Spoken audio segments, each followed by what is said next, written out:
The Lalan top के videos देखने के लिए हमारे चैनल को सब्सक्राइब करें और नोटिफिकेशंस पाने के लिए बेल आइकन को प्रेस करें। नमस्ते, आप देख रहे हैं thelalantop.com। मेरे साथ स्क्रीन पे आपको नजर आ रहे होंगे लक्ष्मण जी यानी सुनील लहरी जी, और साथ में अमरेश जी हैं दी ललन टॉप के हमारे साथी। हम जय तीनों श्री आज राम। नमस्ते सर। जय श्री राम। बहुत बहुत अच्छे सर। शुरुआत सर आपसे ही करेंगे। कोरोना का टाइम है, लॉकडाउन चल रहा है। लक्ष्मण जी के पास अगर कोई बाण होता, कोई उपाय होता, तो इस लॉकडाउन के समय में वो क्या करते?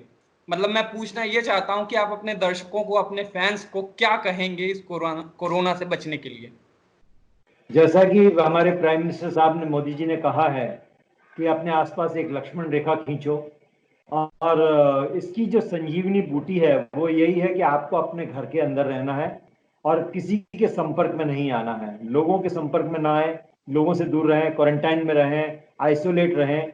यही मैं कहूँगा कि यही इसकी, और कोई दवा नहीं है, कोई बाण नहीं है इसके लिए। इसका सिर्फ एक ही इलाज है कि आप अपने आसपास लक्ष्मण रेखा खींच के रखिए, किसी को ना आप अपने पास आने दीजिए। क्योंकि देखिए क्या है कि अगर कोरोना आपके घर के अंदर नहीं आएगा तो लक्ष्मण रेखा खींची हुई है उसके अंदर तो नहीं आ सकता है। वो कोरोना जो रूपी रावण है, जो लक्ष्मण रेखा को उस तरफ बैठा हुआ है, तो वो जब अगर आप बाहर जाएंगे तो वो आपको दबोच सकता है। इसका रामबाण इलाज लक्ष्मण रेखा है जी तो मैं एक सवाल आपसे और करना चाहूंगा कि लॉकडाउन का समय है, हर कोई टीवी पे रामायण देख रहा है।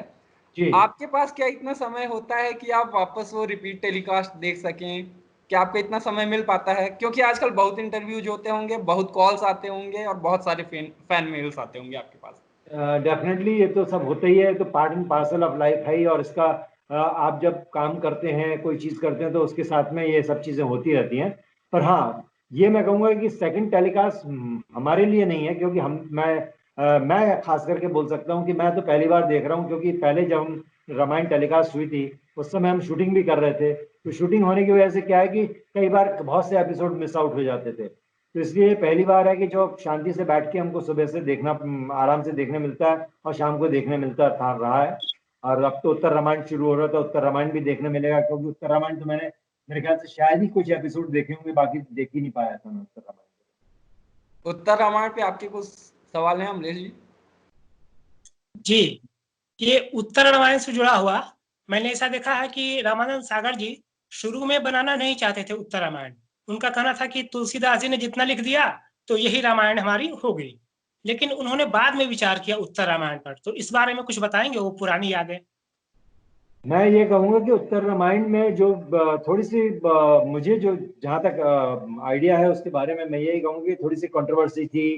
कुछ लोगों के आइडियाज नहीं मैच कर रहे थे, कुछ चीजें थी, तो इसलिए उन्होंने कहा कि देखो, कोई भी सेंसिटिव सब्जेक्ट है तो उसके आसपास ना आप ऐसी चीज ना करें जो आपको कहीं ना कहीं किसी तरह से प्रॉब्लम में डाल दे। तो इसलिए वो बहुत ज्यादा मतलब फेवर में नहीं थे उत्तर रामायण बनाने के। परंतु क्या हुआ, जब पब्लिक की डिमांड आई, पब्लिक ने देखना पसंद किया था, रामायण इतना पसंद किया था, तो पब्लिक चाहती थी उत्तर रामायण भी देखना, लव कुश वाला सीक्वेंस है देखना, वो भी पार्ट ऑफ रामायण है ही। तो किस तरह से सीता जी को राम जी ने निकाला धोबी की बात पे, किस तरह वो लव कुश पढ़े, क्या शिक्षा मिली, किस तरह उन्हें अश्वमेध योग मतलब अश्वमेध यज्ञ को रोका। तो वो सब चीजें थी, इंटरेस्टिंग चीजें, इंटरेस्टिंग पार्ट है, देखना चाहती थी ऑडियंस, इसलिए उन्होंने मेरे ख्याल से इंसिस्ट किया और सागर साहब को फिर बनाना पड़ा वो। जी जी बिल्कुल। अच्छा सर, मैं अपना एक पर्सनल सवाल पूछूंगा। आपका फेवरेट कौन सा हिस्सा है? मतलब रामायण में जब आप शूट कर रहे थे उस टाइम पे भी आपको कौन सा हिस्सा सबसे अच्छा लगा? वो अयोध्या का हिस्सा हो, या फिर ये बाली सुग्रीव वाला चैप्टर हो पूरा, या फिर जब युद्ध की तैयारी होती है, या जब युद्ध हो रहा होता है रावण से? जो क्लाइमेक्स था वो मेरे को सबसे अच्छा लगा।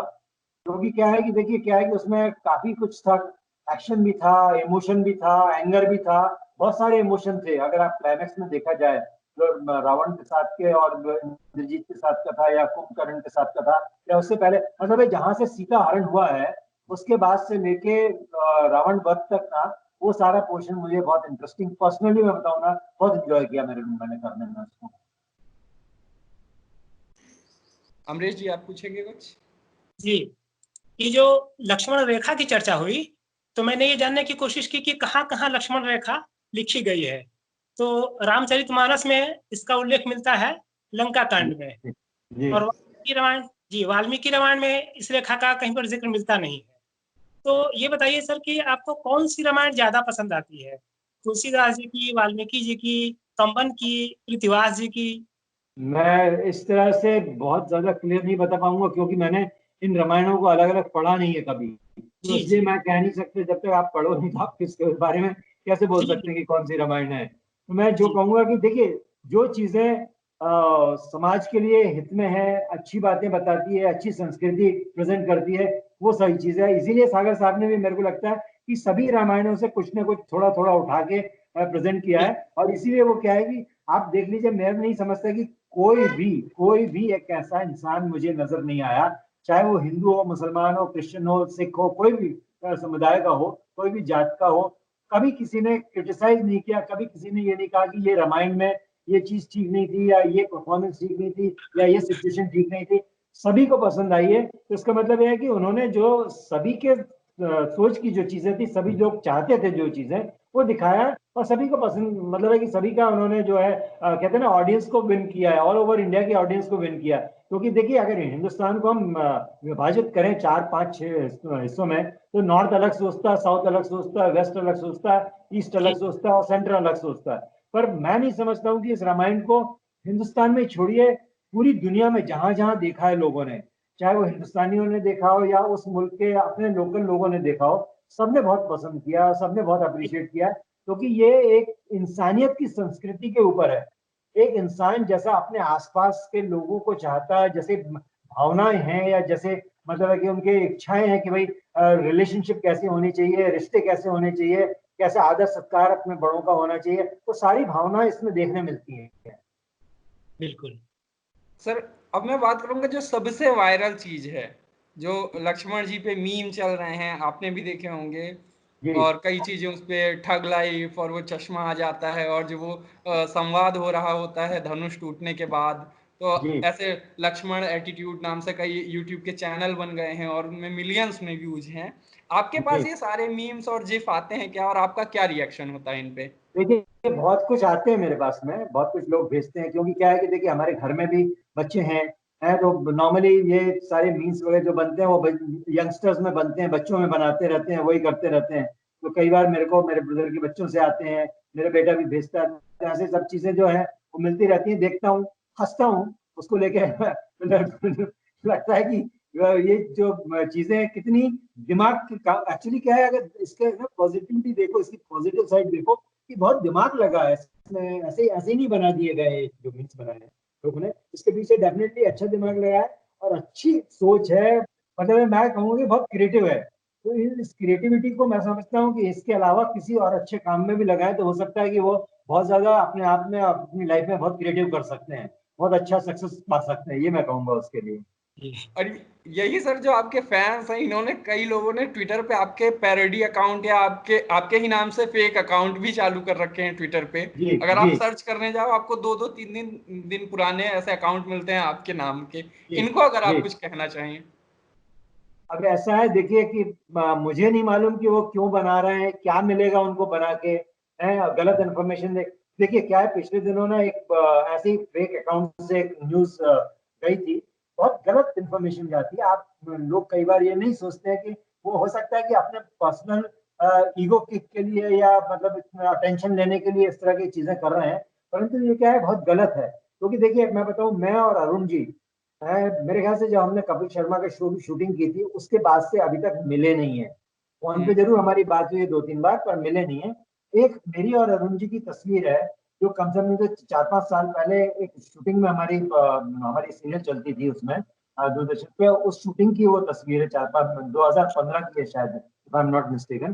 तो उस समय की तस्वीर है, वो लोगों ने डाल दी, ये कहते हुए कि अरुण जी और मैं इस क्वारंटाइन के पीरियड में मिले हैं।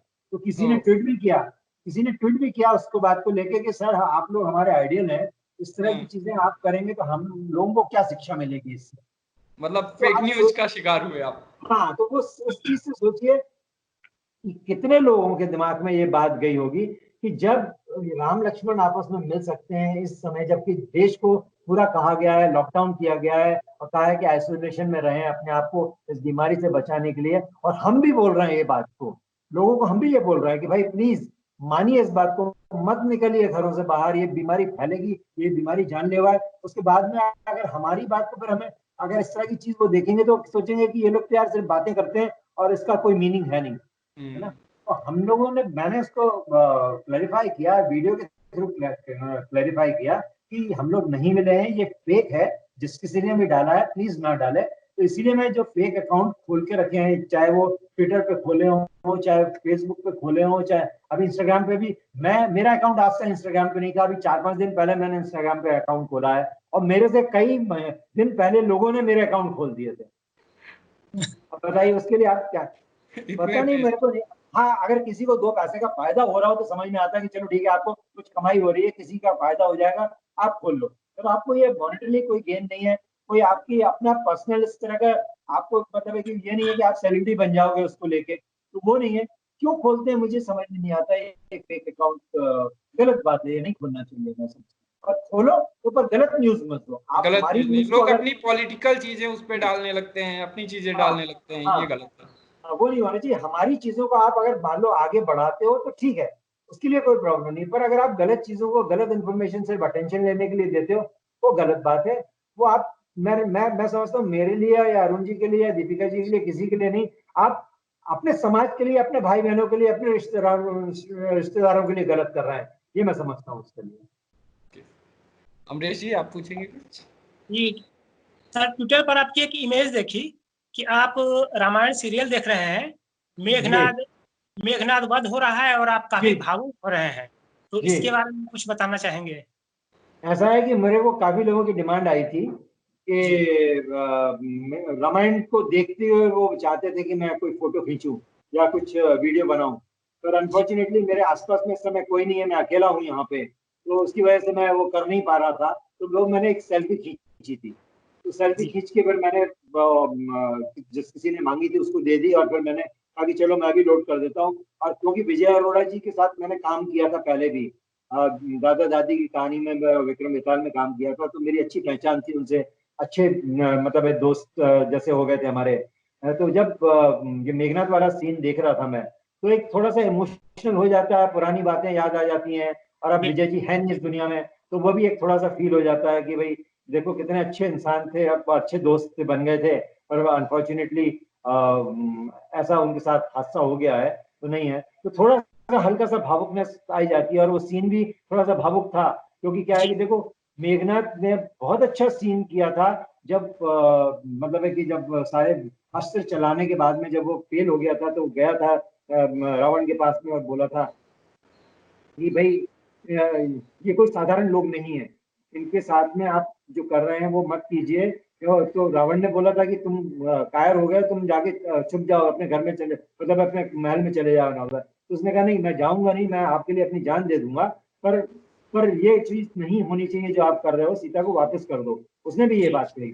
जी जी तो तो अपने सर, आप में वो बहुत थोड़ा इमोशनल सीन था, तो इसलिए इसी थोड़े से इसी से भावुक मेरा था। अगला अगला सवाल भी मेरा इसी से है कि रावण के पक्ष का आपको शूट करते हुए या बाद में भी रामायण देखते हुए, पढ़ते हुए, आपको कौन सा रावण के पक्ष का किरदार ऐसा लगा कि ये अच्छा है, मतलब आप उससे रिलेट कर पाते हैं, आपको जो छू गया हो, ऐसा कौन सा किरदार है?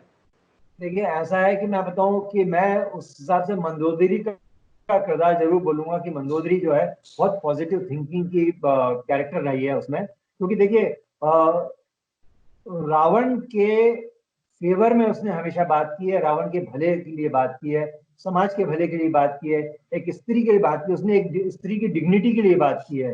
अगर देखा जाए तो उसका कैरेक्टर मैं समझता हूँ उस पक्ष में मुझे सबसे अच्छा कैरेक्टर जो दिखाया वो है। यही मैं कहना चाहूंगा कि, और बाकी तो विभीषण भी बहुत अच्छा था, कैरेक्टर पॉजिटिव था, और बाकी जो लोग 2-3 लोग जो कैरेक्टर थे जिन्होंने समझाने की कोशिश की थी रावण को, वो भी सभी अच्छे कैरेक्टर थे। इनफैक्ट मुझे इंद्रजीत भी अच्छा लगा अगर जी जी टूवर्ड्स द एंड कहा जाए तो उसका भी बहुत पॉजिटिव था। विभीषण पे अमृत सर का एक सवाल है कुछ, कि विभीषण भी भाई था और लक्ष्मण जी भी भाई थे, अमरेश सर? हाँ हाँ, कि दोनों भाई हैं, लक्ष्मण भी एक भाई हैं और विभीषण भी। तो जी, एक लक्ष्मण की नजर से बताइए कि विभीषण कैसे भाई है, वो आपको कैसे लगते हैं? क्योंकि विभीषण एक मैं समझता हूँ कि बहुत पॉजिटिव थिंकिंग वाले भाई थे उनके, परंतु क्या है कि उन्होंने मतलब है कि बात नहीं सुनी रावण ने उनकी, और रावण ने उनको निकाल दिया। निकालने के बाद तो उनके पास ऑप्शन यही था कि या तो मारे जाते रावण के द्वारा, या फिर डेफिनेटली राम की शरण में आके उन्होंने समाज के लिए भला किया, देश के लिए भला किया, अपने जो राक्षस जाति के लिए भला करने की कोशिश की, और वो किया। और कहते हैं ना कि बुराई के ऊपर भलाई जो है वो अपने लोगों की सेक्रीफाइस करके भी करनी पड़े तो करना चाहिए, और वो किया। और बहुत पॉजिटिव, मेरे ख्याल से मैं विभीषण को कहूंगा कि बहुत ही अच्छा कैरेक्टर रहा, बहुत पॉजिटिव कैरेक्टर था उस हिसाब से कि उन्होंने अच्छाई का साथ दिया, बुराई का साथ नहीं दिया। एक इसी टाइप का सवाल है, सीता जी तो जंगल चले जाते हैं राम जी के साथ, और उर्मिला जी को राजभवन में ही रुकना पड़ जाता है मजबूरी में, तो किनका त्याग ज्यादा बड़ा आपको लगता है आपकी नजर में, लक्ष्मण जी की नजर में? नहीं, मैं समझा नहीं, फिर से बोलिए। सीता जी तो जी। जंगल चली जाती हैं राम जी के साथ, और हाँ। उर्मिला जी को रुकना पड़ जाता है राजभवन में ही, अयोध्या में ही जी रुकना पड़ता है। जी जी तो दोनों ने अपने अपने स्तर से त्याग किया, सीता जी ने भी त्याग किया और उर्मिला जी ने भी त्याग किया। जी। इनका त्याग आपको बड़ा नजर आता है? मैं समझता हूँ उर्मिला का त्याग ज्यादा बड़ा है, जी और इसलिए है क्योंकि क्या है कि देखिए, एक ब्याता जो मतलब शादी करके आई थी, और उसको पति के साथ अपने टाइम बिताने का मौका नहीं मिला है, उसको मतलब है कि घर में छोड़ दिया गया। उसने पूरा अपनी अपनी सारी इच्छाओं को दबा के, सारी मतलब है कि जो शेयर कर सकती थी, जो, क्योंकि देखिए सीता जी तो अपने पति के साथ चली गई, शादी जी उन्होंने राम जी से की थी। राम जी जिस हालात में रहेंगे उनको रहना था, और वो जी उन्होंने बोला भी है कि राम जी जिस हालात में रहेंगे उस हालात में मैं रहूंगी, ये मेरा पत्नी धर्म है। पर पति के कहने पर उर्मिला को रुकना पड़ा, और बहुत लॉजिक उर्मिला चाहती थी कि वो भी जाए, पर उसने लक्ष्मण ने बोला उर्मिला को कि देखो, अगर तुम साथ जाओगी, मैं ले चल सकता हूँ तुमको, साथ जाओगी तो मैं सेवा नहीं कर पाऊंगा, जो मुझे जिस धर्म के लिए, जिस प्रतिज्ञा जी के लिए मैं जा रहा हूँ, वो मेरे ख्याल से उसमें डिस्टरबेंस आएगा, तो इसलिए ना जाओ तो ज्यादा बेहतर है। और दूसरी चीज क्या है, यहाँ माताओं का कौन ख्याल जी है, और मतलब है कि जो भी यहाँ पे बाकी लोग हैं उनका ख्याल रखने के लिए भी तो कोई मेरे हिस्से का जो हिस्सा है, जो बेटर हाफ है कह सकते हैं आप, जो भी कह लें उसको, वो रहना चाहिए। इसलिए वो उर्मिला को छोड़ के गए, और मैं समझता हूँ कि उर्मिला ने जो त्याग किया है, जिस हालात में रही है वो बड़ा त्याग है मेरे हिसाब से। जी सर मेरा सवाल भी उर्मिला जी से ही जुड़ा है। आज ही मैं देख रहा था ट्विटर पे लोग गुस्सा हो रहे थे दूरदर्शन पे कि आपने लक्ष्मण जी का उर्मिला जी से मिलने वाला सीन काट दिया। तो क्या आपके पास ऐसी शिकायतें आती हैं जब ऐसा टीवी पे कभी भी ऐसा होता है कि सुबह सुबह का शो वापस चला दिया रात को? जी जी, आपके आई पास है। लोग शिकायतें लेके आते हैं और आप क्या करते हैं ऐसे मौकों पे? देखिए, ऐसे मौके पे मैं यही कर सकता हूँ कि देखिए, क्योंकि क्या है कि शिकायत सुनने के बाद में मैं उनके साथ सहानुभूति रखता हूँ, और कहता हूँ कि हाँ, ये ठीक नहीं हुआ है, क्या हुआ है, अब इसके पीछे कौन है, किसने किया है, किसकी वजह से हुआ है, वो कहना थोड़ा मुश्किल हो जाता है। क्योंकि मैंने इस बात का जिक्र सागर साहब ने भी किया, सागर साहब के जो ग्रैंडसन है उनसे बात की मैंने, तो उन्होंने कहा कि हमने ये उनको टेप दे दी थी दूरदर्शन को। अब दूरदर्शन में क्या है कि डेफिनेटली वहाँ पे भी मेरे ख्याल से, मुझे लगता है कि ब्लेम किसी को नहीं किया जा सकता है, क्योंकि क्वारंटाइन के टाइम में स्टाफ नहीं है लोगों के पास में, तो दूरदर्शन में भी तो कम आ रहे होंगे, तो जो उसकी मास्टरिंग होती है, जो टेलीकास्ट के लिए वहाँ टेक्निकली क्या प्रॉब्लम आती है, क्या फेस करते हैं, क्या टेक्नीशियंस होते हैं, क्या नहीं होते हैं, उसकी वजह से कई बार कई चीजें मिस आउट हो जाती हैं, और वो हो ही है। तो इसका बेनिफिट ऑफ डाउट तो थोड़ा तो देना ही चाहिए लोगों को भी, और समझना चाहिए कि हो सकता है कि हाँ, अगर ये नॉर्मल सर्कमस्टांसेस में अगर जैसा होता, तो मैं समझता हूँ कि फिर डेफिनेटली गलत था, और उसको गलत नहीं होना चाहिए था। हाँ, मुझे भी लगा कि वो जो सीन था जब जंगल से वापस आते हैं, तो वहाँ पे लक्ष्मण और उर्मिला के बीच में एक छोटा सा बहुत खूबसूरत सा सीन था, जिसमें उर्मिला को लक्ष्मण कहता है कि भाई मैं तुम्हारा दोषी हूँ, तुम मुझे सजा देना चाहो दे सकती हो। इस तरह का एक बड़ा खूबसूरत सा दोनों के बीच में, हाँ, अच्छा था वो। अब मुझे भी नहीं मालूम किस वजह से कटा है। मैंने हालांकि शिव सागर से बात की थी इस बारे में, तो शिव भी अनेबल था कहने के लिए, उसने कहा कि हमने तो टेप पहुंचा दी थी, अब वहां पे क्या हुआ कैसे हुआ पता नहीं। कई बार वो डबल भी टेलीकास्ट हो गया है, कई बार वो सीन आधे में हो गए टेलीकास्ट, अब वो बड़ा मुश्किल है ये बताना कि क्या है। लोगों ने भी मेरे को बोला तो मैंने कहा, मैंने उनसे सहानुभूति जरूर बताई कि भाई मैंने, हाँ मुझे मालूम है कि ये सीन कटा है, नहीं कटना चाहिए था, अब कट गया है, तो अब चलिए, आप लोगों को तो पता ही है, वैसे भी यूट्यूब पे अवेलेबल है, दूसरे मीडियम में अवेलेबल है, तो वहाँ देख के अपनी दिल की तसल्ली की जा सकती है। अमरीश एक जी। सवाल जी, ये अभी जो सीरियल चल रहा था हमारा रामायण, तो जी उसमें लंका कांड में रावण के सिंहासन के पास कोई लेटा रहता है, उल्टा लेटा रहता है, और रावण का पांव रहता है उसके ऊपर। जी। तो सोशल मीडिया पर लोग पूछ रहे हैं कि वो कौन है जिसके ऊपर रावण अपना पैर रखा रहता है। वो वैसे तो मैं मालूम नहीं, पर मैं प्रिज्यूम कर रहा हूँ कि रावण क्या है, त्रिलोकी था, तीनों लोगों का राजा था, तो जी उसके जो भी दुश्मन थे उसको वो पाँव के नीचे दबा के रखने का एक कॉन्सेप्ट रहा होगा। तो वो कॉन्सेप्ट के हिसाब से वैसा कुछ रहा होगा कि भाई जो उसके मतलब है कि उसके नीचे सारी दुनिया दबी रहे। ये थॉट के हिसाब से मेरे ख्याल से शायद ऐसा कुछ रहा होगा। ये पॉइंट मैंने वैसे ना सागर साहब से कभी डिस्कस किया, ना पूछा, ना बात जी की। जैसे हो सकता है मिस आउट हो गया, वैसे मैं काफी क्यूरियस रहता हूँ जानने के लिए, पर जी ये मिस आउट हुई है मेरे से चीज। पर मैं मेरा मेरा प्रिजम्पशन है कि ये ऐसा कुछ होगा। जी अच्छा सर, शूट के टाइम पे हम अभी देखते हैं तो बड़ा आश्चर्य होता है कि ये कैसे शूट करते रहे होंगे। कितने घंटे लग जाते थे एक एक एपिसोड को शूट करने में? और क्या नहीं, वैनिटी वैन वगैरह होती थी उस टाइम पे, अगर आप देखिए बाहर कहीं शूट कर रहे हैं? देखिए ऐसा था कि रामायण के 78 एपिसोड और उत्तर रामायण के 39 एपिसोड, ये अगर आप देखें तो टोटल जो है वो तकरीबन तकरीबन 2 साल का मटेरियल है, अगर वंस अ वीक के हिसाब से देखा जाए तो। करेक्ट है। हम लोगों ने इसका करीब करीब 3 साल शूट किया है टोटल।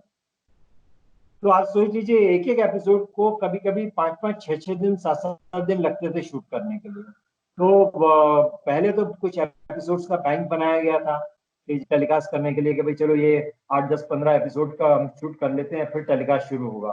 तो कई बार ऐसा हो गया कि आधे रामायण के चलते चलते एपिसोड का जो बैंक खत्म हो गया। तो वो ओह। मतलब ये होता था कई बार कि भाई कल का एपिसोड टेलीकास्ट होना है, आज शूट हो रहा है और आज रात की फ्लाइट से वो जाएगा और कल देखा जाएगा, उसके बाद में लोड किया जाएगा देखने के लिए। और दूरदर्शन भी टेंशन में होता था कि भाई एपिसोड नहीं आया अभी तक, एपिसोड नहीं आया अभी तक, एपिसोड, क्योंकि क्या है कि कुछ इंसिडेंट हो चुके थे कि जहां पे अगर एपिसोड टेलीकास्ट किसी वजह से, जैसे इलेक्ट्रिसिटी फेलियर की वजह से कई बार टेलीकास्ट नहीं हुआ, एक आध बार दो बार, तो लोगों ने क्या है इलेक्ट्रिसिटी हाउस को आग लगा दी है। तो कुछ ऐसे एक दो और इस तरह के इंसिडेंट हुए हैं जहाँ पे बहुत बड़ा तमाशा हो गया एपिसोड नहीं टेलीकास्ट होने की वजह से। तो इसीलिए क्या है कि उस तरह का तमाशा ना हो, दूरदर्शन टेंशन में आ जाता था कि भाई अगर हो सकता है कल को पब्लिक भड़क जाए और दूरदर्शन भी आगे तमाशा कर दे कुछ, तो इसलिए वो मतलब ऑलमोस्ट प्रैक्टिकली सोच लीजिए कि जहाँ 8 घंटे 9 घंटे की ड्यूटी होती है, 10 10 12 12 15 15 घंटे बैठते थे उम्मीद लगा के, और फोन पे फोन आते थे कि भाई जल्दी भेजो जल्दी भेजो जल्दी भेजो, ऐसा होता रहता था।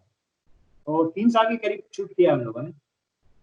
तो सर, दर्शक जो है, आपको पहले का दर्शक ज्यादा पैशनेट लगता था या अब का? मतलब अगर दर्शकों की बात करें, आपका, अभी का, अब का? आपका, क्योंकि क्या है कि पहले का दर्शक ना थोड़ा सा ये से इंट्रोवर्ट था। हम्म। मतलब है कि वो बात करते थे, रिएक्ट करते थे, पर वो क्या है कि अपनी भावनाओं को उतना नहीं उजागर करते थे जितना आज का दर्शक करता है। आज का दर्शक में क्या है कि बहुत ओपन है, अच्छा लगा तो अच्छा लगा, बुरा लगा तो बुरा लगा, पसंद है तो पसंद है, नहीं पसंद है तो नहीं पसंद है। क्योंकि जो मैं देख रहा हूँ, जो मेरे पास में रिस्पॉन्स आ रहा है ट्विटर पे या फेसबुक पे या फिर इस पे, तो जो लोग पसंद कर रहे हैं वो बहुत दिल खोल के पसंद कर रहे हैं और बहुत ऑब्जर्व करके पसंद कर रहे हैं, और नहीं कर रहे हैं तो नहीं कर रहे हैं वाली बात है, बिल्कुल ऐसा है। तो अभी उसमें मैंने जो 90% देखा है लोगों का ऑब्जर्वेशन जो है, या आज का दर्शक है, वो डेफिनेटली मच मोर स्मार्टर है, मच मोर अवेयर है, मच मोर पैशनेट है चीजों के बारे में, और मच मोर मतलब है कि उसको टेक्निकलिटी की बारीकियां मालूम है आज के दर्शक। जैसे कोई किरदार, एक ही एक्टर अगर कई किरदार प्ले कर रहा है, जी वो जी जी उसका, उसके भी चेहरे को पहचान लेते हैं। जी। मैं वही बता रहा हूँ ना कि उसने अलग अलग एपिसोड में किया है, पर लोगों ने पहचान लिया, और उन्होंने बल्कि पायलअप करके उसको मेरे को भेजा है कि ये आठ आठ किरदार नौ नौ मरने के बाद वापस भी जिंदा हो गया, इस तरह की बात कही है लोगों ने, है ना। तो ठीक है, रिस्ट्रिक्शन मैं कह सकता हूँ कि कुछ रिस्ट्रिक्शन था उस समय शूट करने के लिए। क्योंकि क्या होता था कि उमरगांव आइसोलेटेड थोड़ा सा, जहाँ पे मेरा स्टूडियो था आइसोलेटेड था, टेलीफोन नहीं था वहाँ पे, कनेक्शन नहीं था, यहाँ से कम्युनिकेशन नहीं हो पाता था। एक्टर्स को लास्ट मोमेंट रिक्वायरमेंट होती थी, तो 5-7-8 एक्टर जो रखे हुए थे इस तरह के छोटे रोल करने के लिए, तो उन्हीं को कभी किसी को राक्षस बना दिया जाता था, फिर उसी बंदर बना दिया जाता था, फिर उसी को दरबान बना दिया जाता था। इस तरह के कैरेक्टर होते थे। पर क्या है कि देखिए उन सब के मैं होने के बाद भी आप देखें रामायण का जो इम्पैक्ट ऑडियंस पे पड़ा है, वो आज की ऑडियंस का इम्पैक्ट जो है वो डेफिनेटली उस समय की ऑडियंस से बहुत स्ट्रॉन्गर है, बहुत ज्यादा है। क्योंकि देखिए आज मैं समझता हूँ कि अगर आप ध्यान दें कि उस समय दूरदर्शन अकेला था और कोई चैनल के ऑप्शन नहीं थे, और आज आपके पास में कौन सी जगह पे ऑप्शन नहीं है ये मुझे बता दीजिए। चाहे वो मोबाइल हो, चाहे वो सोशल मीडिया पे अवेलेबल है, 5-5, 7-7, 8-8 ऐप हैं डिफरेंट टाइप के। फिर आपके पास में क्या बोलते हैं, वेब्स के कितने ऑप्शंस हैं, फिर स्पोर्ट्स चैनल है, इंफॉर्मेटिव चैनल है, न्यूज चैनल है। तो उसके बाद में मैं बता रहा हूँ कि आप किसी पे भी चले जाइए, और जनरल एंटरटेनमेंट चैनल भी हैं, सब होने के बाद भी अगर 4 एपिसोड की ऑडियंस जो है आप सोच लीजिए 170 मिलियन हो सकती है, तो आप रिकॉर्ड है, ये तो किसी ने फोर्स नहीं किया ना ऑडियंस को कि आप देखो ही देखो और उठो और देखो, है ना। देखा 4 एपिसोड जो पहले मॉर्निंग इवनिंग टेलीकास्ट हुए, उसने प्रूव कर दिया कि ऑडियंस को कंटेंट चाहिए, क्वालिटी चाहिए, परफॉर्मेंस चाहिए, और क्या है कि एक ऐसा इम्पैक्ट चाहिए जो इम्पैक्ट ना आपको बांध के रख सके, और वो रामायण देता है, मैं समझता हूँ। वो रामायण में मिलता है सर। ये मैं जानना चाहूंगा, मैं एक बात और बोलना चाहूंगा मैं, कि जो चैनल्स, जो भी चैनल बोलते हैं कि अरे ये क्या बकवास है, या ऑडियंस नहीं देखेगी, या बैकवर्ड है, या 30 साल 33 साल पर, सर 33 साल 3 जनरेशन होती है अगर देखा जाए तो। आप कि उस समय के जो 10-12 साल का बच्चा थोड़ा बहुत समझदार हो जाता है, आज वो ऑलमोस्ट ग्रैंडफादर की एज का होगा। आप सोच लीजिए कि आप किसी को थर्ड जनरेशन और आज की जनरेशन जो इतनी स्मार्ट है वो बांध नहीं सकते अगर कंटेंट में दम नहीं होता तो। और ये प्राइवेट चैनल वाले बातें करते हैं ना कि लोगों के बारे में, मुंशी प्रेमचंद को ने उसका बायोडेटा लेके आओ, या फलाना गणेश शेट्टी साहब को बोला कि इन्होंने पिछले क्या किया है। अरे शोले जैसी महान पिक्चर बनाने वाले आदमी के बारे में बायोडेटा पूछ रहे हैं आप, शर्म आनी चाहिए इन चैनल वालों को, मैं ये कहूँगा। सर एक सवाल है, आपने लक्ष्मण जी का किरदार बहुत ही शानदार ढंग से निभाया है, तो आपके अपने परिवार पर क्या असर पड़ा इस पूरे रामायण का? उन्हें बहुत गर्व है मुझ पे, और सभी लोग बहुत अच्छा मतलब उसको बहुत पॉजिटिव ढंग से लेते हैं, और सभी लोगों को गर्व होता है कि भाई मैं उनका भाई हूँ, या बेटा हूँ, या भतीजा हूँ, चाचा हूँ, जो भी है जो रिश्ते हैं उस हिसाब से। और इसमें तो कई बार ऐसा भी हुआ है कि भाई अब जैसे फॉर एग्जांपल आपको रिसेंट इंसिडेंट बताता हूँ मैं हमारे एक दोस्त हैं जो बड़ौदा में रहते हैं, तो आप उन्हें उनके सर्कल में सबको पता है कि वो मुझे जानते हैं, अरुण जी को भी जानते हैं, और रावण जी को भी जानते हैं, अरविंद भाई को भी जानते हैं। तो लोगों ने उनको कॉन्ग्रेचुलेट किया, उनको अपना मतलब है कि वो फील दिया कि वो सेलिब्रिटी हैं, उनको उस तरह का फील आया। तो उन्होंने मुझे फोन करके बताया कि सर मेरे को ही रोज के ना 25-50 कॉल आ जाते हैं लोगों के, और मेरे को कॉन्ग्रेचुलेट करते, कहते यार आपके दोस्त हैं लक्ष्मण जी, उन्होंने अच्छा ऐसा किया है, या रावण जी ने ऐसा किया है, या अरुण जी ने ऐसा किया, ऐसा क्या के। तो आप सोच लीजिए जब दोस्त को इतना अच्छा फीलिंग आती है तो रिश्तेदारों को क्या होता होगा। बिल्कुल बिल्कुल। और सर मैंने एक जगह ऐसा पढ़ा है कि आपके पिताजी का देहांत हुआ था, तो उस वक्त उन्होंने अपना पार्थिव शरीर मेडिकल कॉलेज को दान देने की इच्छा जताई थी, और ये दान दिया भी गया था, तो इस बारे में कुछ बताना चाहेंगे? देखिए मेरे पिताजी जो हैं बाय प्रोफेशन डॉक्टर थे, और उन्होंने अपनी लाइफ में एक अपने टाइप का स्ट्रगल देखा है, और अपने टाइप के स्ट्रगल से वो ऊपर आए। तो उन्होंने हर चीज को बहुत बारीकी से उसकी वैल्यू देखी है, उसकी इम्पोर्टेंस देखी है। तो कहीं मेडिकल कॉलेज में जब वो पढ़ते थे तब उन्हें रियलाइज हुआ था कि भाई जो स्केलेटन्स हैं या जो एक डेड बॉडी के ऊपर जो मतलब है कि पढ़ाई में जरूरत होती है उस समय नहीं मिलती थी, नहीं अवेलेबल हो पाती थी। तो एक एक स्टूडेंट के बीच में मतलब एक सोच लीजिए कि एक बॉडी के बीच में 50-50, 100 स्टूडेंट होते थे। तो उन्हें लगता था कि कहीं ऐसा ये जस्टिस नहीं हो रहा है। तो उनकी इच्छा था और उन्होंने जीवन में अपने बहुत सोशल काम किए हैं। वो पहले एक इंसान थे हिंदुस्तान में या दुनिया में कह लीजिए, आप अगर गूगल पे सर्च करेंगे तो उनका नाम भी होगा। फाउंडर थे वो सामूहिक विवाह कराने के लिए, जो जैसे गरीबों के जो मतलब है कि शादियां नहीं होती हैं या पैसे की वजह से या दूसरी कई प्रॉब्लम की वजह से, तो उन्होंने वो प्रथा शुरू की थी कि सामूहिक विवाह कराने के लिए। तो वो उनका उसका जिक्र गूगल पे भी किया हुआ है कि वो फाउंडर मेंबर थे उसके, और उन्होंने कई लोगों को नौकरियां दिलाई हैं, पढ़ाया है। वो उनका एक बहुत बड़ा मानना था कि लोग हमेशा भगवानों के लिए बहुत बड़े बड़े आलीशान मंदिर बना देते हैं।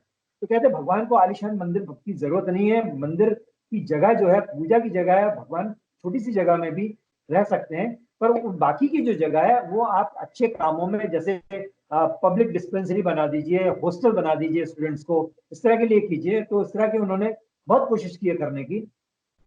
जब उनकी तबीयत ठीक नहीं रह रही थी तो उन्होंने ये डिसाइड किया था कि भाई मैं चाहता हूं कि मेरे जाने के बाद में मेरे शरीर का जो भी अंग किसी के काम आ सके, चाहे वो आंखें हों, गुर्दे हों, कोई भी दिल जैसे लीवर हो, कोई भी हो, वो अगर हो सके तो दान कर देना और बाकी शरीर को मेडिकल कॉलेज में दे देना।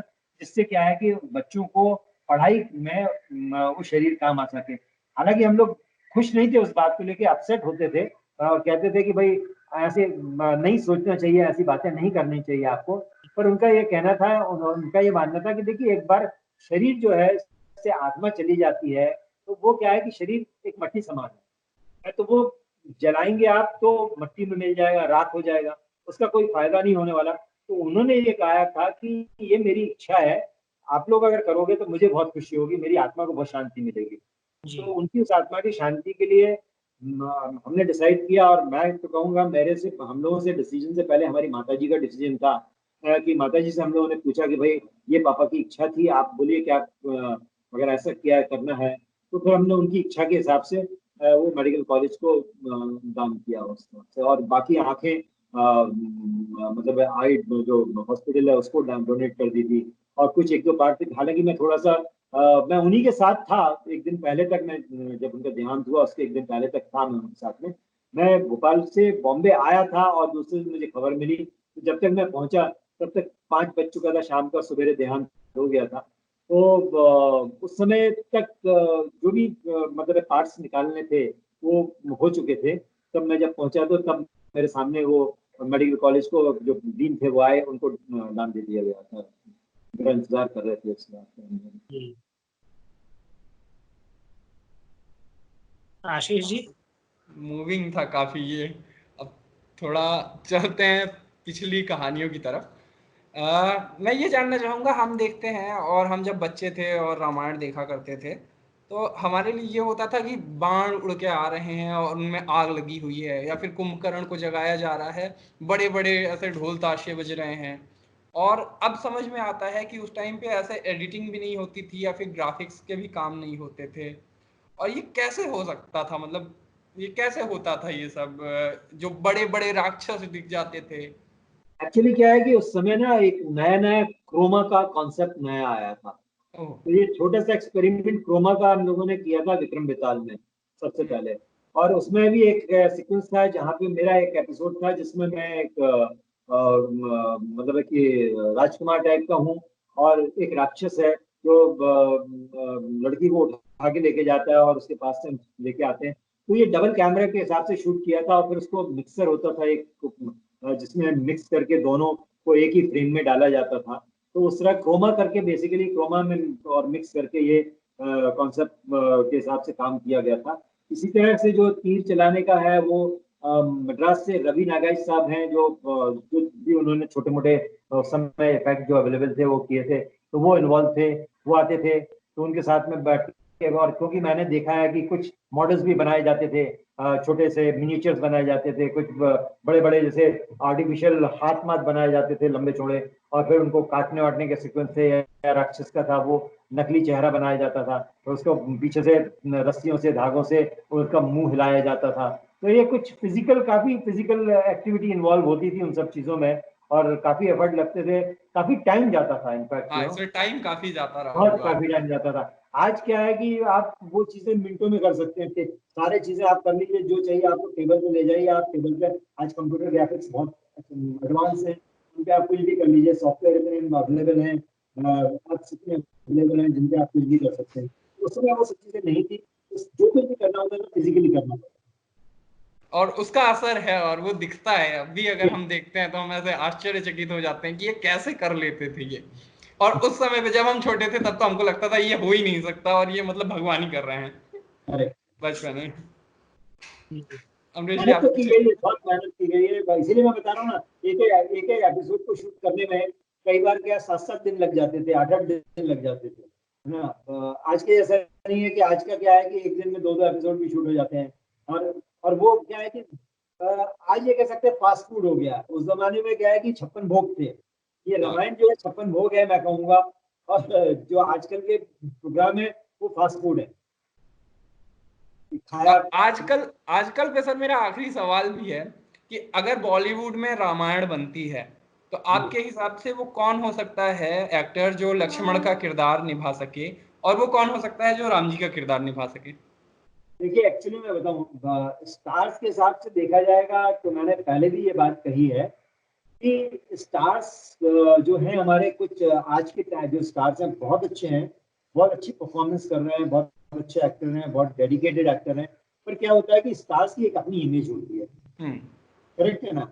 है तो उस इमेज को छोड़ के, क्योंकि क्या है कि रामायण जब हम लोगों ने की थी, है उस समय रामायण में करने से पहले किसी भी एक्टर की कोई इमेज नहीं थी, कि मतलब है कि रामायण में कैरेक्टर के लोगों ने सिर्फ पढ़ी थी ज्यादातर, तो लोगों के दिमाग में थी कि भाई राम ऐसे होंगे, लक्ष्मण ऐसे होंगे, मैं या सीता ऐसी होगी, या रावण ऐसा होगा, उस हिसाब से, पर कोई इमेज नहीं थी।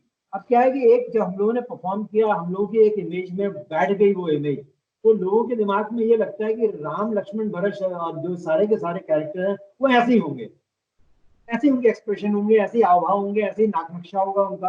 तो उसको, और वो 33 साल से चली आ रही है, आप देख लीजिए जब रामायण आई थी आज 33 साल हो गए उसको, वो इमेज चली आ रही है, और उस इमेज में दूसरी इमेज को फिट करना थोड़ा सा टफ है, इम्पॉसिबल नहीं है। तो इसीलिए क्या है, मैं समझता हूँ कि जितने स्टार हैं जो हमारे, उनको अपनी वो इमेज को, स्टार की जो इमेज है उसको तोड़ना पड़ेगा। तो क्या है कि आज एक, सपोज कीजिए मैं कहता हूँ कि एक डाकू का रोल है, या फिर एक प्रोफेसर का रोल है, एक साइंटिस्ट का रोल है, तो वो आप एक्टर क्या है कि करता है, और उसको लगता है, लोग लगता है हाँ यार इसके जैसे ही साइंटिस्ट होगा, इसके जैसे ही डाकू होगा, करेक्ट है। फॉर एग्जाम्पल जैसे रणवीर सिंह कर रहे हैं अभी कुछ फिल्में जैसी उन्होंने की हैं, उन्होंने अपनी पूरी की पूरी इमेज को टोटली मतलब है कि क्लीन करके फिर उस इमेज में दूसरी कर रहे हैं। जैसे अभी कपिल देव के ऊपर कर रहे हैं, उन्होंने कपिल देव का लुक लिया, उनका मैनरिज्म लिए, इसी तरह से एफर्ट करने पड़ेंगे, तभी कर सकते हैं। और हाँ, जहाँ नाक नक्शा और फिजिकलिटी का सवाल है, तो मैं समझता हूँ कि जो एंग्री यंग मैन का इमेज जो है लक्ष्मण की, जो दिखती है हमको, वो मुझे ऋतिक रोशन में ज्यादा दिखती है, कि ऋतिक मुझे लगता है कि ज्यादा जस्टिफाई कर पाएंगे उसको, है। और उस हिसाब से मैं कहूँगा, सेंसिटिविटी के हिसाब से मैं कहूँगा कि अजय देवगन साहब का जो फेस है, थोड़ा सा जिसमें गंभीर फेस लगता है, सेंसिटिव फेस लगता है, और उसमें उनमें लगता है कि भाई वो राम की जो इमेज है उसमें वो जो गंभीरपन है वो वहाँ बैठ सकती है उसमें।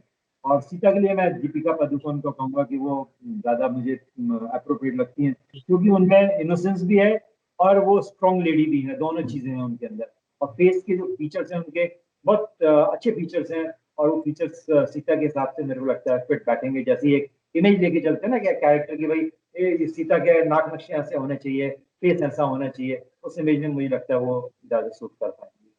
ये मेरा सवाल तो नहीं है, लेकिन ये मेरे अंदर ये बात है, और ये आप सामने है इसलिए मैं कह ही देता हूँ। ये इमेज इस हद तक गई है कि हमारे यहाँ, हमारे कस्बे में जो दुकानों से पोस्टर छप के आते थे नए साल के, और उसमें भी राम लक्ष्मण की जगह पे आपके चेहरे हुआ करते थे। जी तो जी, मैंने अगर भी हम देखे छोटे हैं हैं वैसे। और हमने बचपन में देखा, तो हमने वो आपका चेहरा देखा। जी, तो जिसको भी मेहनत करनी है वो इमेज तोड़ने या उससे आगे जाने वही की मेहनत करनी होगी। बात बात वही मैं मेरी कहने का मतलब यही था कि आपने 33 साल से एक इमेज को आप दिमाग में लेके बैठे हुए हो। उस इमेज को ब्रेक करने के लिए आपकी अपनी पर्सनैलिटी, जो देखिए क्या स्टार ऑलरेडी स्टार है, उसने 25-50 फिल्में की हैं, 25-50 तरह के उसके किरदार हो चुके हैं, उसको लोगों ने एक तरीके से देखा हुआ है। मतलब है कि मैं समझता हूँ कि पहली चीज तो क्या है कि स्टार के साथ में ये होनी नहीं चाहिए, बनानी नहीं चाहिए, और अगर बनाने की जरूरत पड़ती है तो आपको उस एक्टर को डेफिनेटली उसे अपनी पिछली इमेजेस को, अपनी एक स्टारिज्म को खत्म करके उस कैरेक्टर के अंदर आना पड़ेगा, और उस कैरेक्टर में घुसने के बाद ही वो उसको टोटली मैं समझता हूँ कि कुछ ऐसा करना पड़ेगा अलग हटके कि वो कहीं पे भी ये नहीं लगे कि ये पिछली इमेजेस से मतलब कहीं पे भी मैच करे किसी के साथ में, और ये भी नहीं लगना चाहिए कि वो ऋतिक रोशन लग रहा है या फिर कोई और एक्टर लग रहा है, वो भी नहीं लगना चाहिए। तो थोड़ा सा डेफिनेटली टफ काम है, पर इम्पॉसिबल नहीं है, कर हाँ, सकते हैं, इनमें कैपेसिटी है, एक्टर्स में बहुत अच्छे परफॉर्मर है, बहुत अच्छा काम कर रहे हैं, कर सकते हैं। एक सवाल सर घर के बच्चों ने पूछा है कि जब जी, लक्ष्मण जी गुस्साते हैं तो उनका हाव भाव बहुत उन्हें पसंद आता है। तो पूछा है कि क्या सचमुच में वास्तविक जीवन में भी क्या गुस्सैल हैं क्या? नहीं नहीं, उतना गुस्सैल नहीं हूँ जितना स्क्रीन पे मुझे करने का मौका मिला है। पर हाँ, गुस्सा तो स्वाभाविक सभी को आता है गलत चीजों के ऊपर। तो वैसे उतना गुस्सा तो मुझे भी आता है, मेरे ख्याल से आप लोगों को भी आता होगा, सबको आता बिल्कुल, होगा। हैं? बिल्कुल, बिल्कुल। फैन मोमेंट टाइप है, तो मैं थोड़ा नर्वस भी हूँ। ये क्या वीडियो में नजर भी आ रहा होगा। तो सर, जाते जाते कोई आखिरी बात जो आप अपने फैन से कहना चाहें। ये बहुत मतलब मैं ऐसा है, क्लीशे सा है, लेकिन फिर भी हम यहीं से खत्म करते हैं। देखिए, मैं फैन से या आपके इसके ललन टॉप के देखने वालों से मैं सिर्फ यही कहूंगा कि जो भी करो जीवन में पूरे डेडिकेशन के साथ, पूरी सेवा भाव से, पूरी सिंसियरिटी से करो, और उसमें कहीं पे भी मिलावट नहीं होनी चाहिए। क्योंकि देखिए, जो मैंने कैरेक्टर किया है, आप उस कैरेक्टर को अगर एक बार ध्यान से एनालाइज करेंगे, देखेंगे, तो आपको लगेगा कि उसके अंदर जो भाव थे वो पूरे के पूरे डिवोशनल थे। जो भी किया उसने, मतलब है कि अगर किसी को प्यार किया तो दिल से किया, नफरत की है तो दिल से किया उसने, कहीं पे उसने मिलावट नहीं की कि आधी आधी की है। फॉर एग्जाम्पल मैं आपको देता हूँ, जो मेरा भी फेवरेट सीन है उसमें सीरियल का, जो अग्नि परीक्षा वाला सीन था, जो अभी टुवर्ड्स द एंड आता है, जिसमें नारी के प्रति लक्ष्मण के दिल में बहुत इज्जत थी, बहुत रिस्पेक्ट थी। इसीलिए उन्होंने माता सीता के कभी नजर नहीं देखी, मतलब उठा के नजर नहीं देखी, उनकी सिर्फ पांव देखे उन्होंने। और जब एक बार सीन में आगे अगर आप देखो, पहले रावण ने अपना राम ने पूछा भी था कि ये गहने दिखा के कि भैया ये माता सीता के गहने हैं क्या, तो उसने कहा था मैं उनको नहीं पहचान सकता, क्योंकि आप उनकी पायल दिखाओगे तो मैं पहचान लूंगा कि हाँ उनकी पायल है, पर बाकी गहनों को क्योंकि मैंने उनकी कभी मतलब पांव से ऊपर कभी शक्ल नहीं देखी। तो उसकी वजह से जब राम जी बोलते हैं कि सीता माता को अग्नि परीक्षा देनी ही पड़ेगी, तो उसमें लक्ष्मण भड़क जाते हैं कि यार इतनी सती जो नारी है, जिसने पूरा जीवन अपना आपके पास बिता दिया, रावण जैसे महान शक्ति के साथ में भी मतलब है कि उसने कुछ ऐसा उसके खुशियों को, उसके जो ऐश और आराम को नहीं भोगा है, और वो सारी दुख और तकलीफें सहन करती रही, और उस नारी की त्याग को आप अग्नि परीक्षा देना चाहते हो। और तो कहता है अगर आप अग्नि परीक्षा दोगे, और मैं उसको माता समझता हूँ मैं सीता को, और मैं आपके मतलब है कि अगेंस्ट में विद्रोह कर सकता हूँ, तो मतलब आप सोचो जिस आदमी को उसने पूजा है पिता की तरह, भाई की तरह, उसके अगेंस्ट भी अगर खड़ा होने को तैयार हो जाता है कैरेक्टर, तो उसके अंदर कितना डेडिकेशन होगा, कितना डिवोशन होगा। तो यही मैं चाहता हूँ कि मैं जो भी देखने वाले हैं उनको, कि वो डेडिकेशन डिवोशन लाइए अपने सब रिश्तों में भी, अपने काम में भी, अपनी पढ़ाई में भी, और आपको सक्सेस के लिए जीवन में और आपके रिश्तों को अच्छा बनाने में और आपको सुख देने में कभी कोई मतलब एक कमी नहीं आएगी, आप खुश रहेंगे। और इस समय जो है मैं कोरोना के लिए ये कहूंगा कि प्लीज मत निकलिए बाहर, मत करिए ऐसा काम कि जिसकी वजह से देश को, आपको, आपके परिवार को आप जो आपके मतलब है कि जिनको आप पसंद करते हो, आपके प्रियजनों को तकलीफ हो। लॉकडाउन में रहिए, कंट्रोल रखिए अपने आप को, ये बीमारी निकल जाइए, फिर ऐश कीजिए ना, जिंदगी पड़ी ऐश करने के लिए। जी जी। तो इन्हीं पंक्तियों के साथ फिर खत्म करते हैं सर, है ना? धन्यवाद, बहुत बहुत धन्यवाद आपका। बहुत बहुत शुक्रिया आपका सर। बहुत बहुत शुक्रिया सर। आप देख रहे थे दी लल्लन टॉप, आपने लक्ष्मण जी का इंटरव्यू देखा। मैं और अमरीश जी आपसे विदा चाहते हैं। आप देखते रहिए लल्लन टॉप, हमारा ऐप भी इंस्टॉल कीजिए, फेसबुक, ट्विटर और अन्य जगहों पे हमें फॉलो कीजिए। धन्यवाद।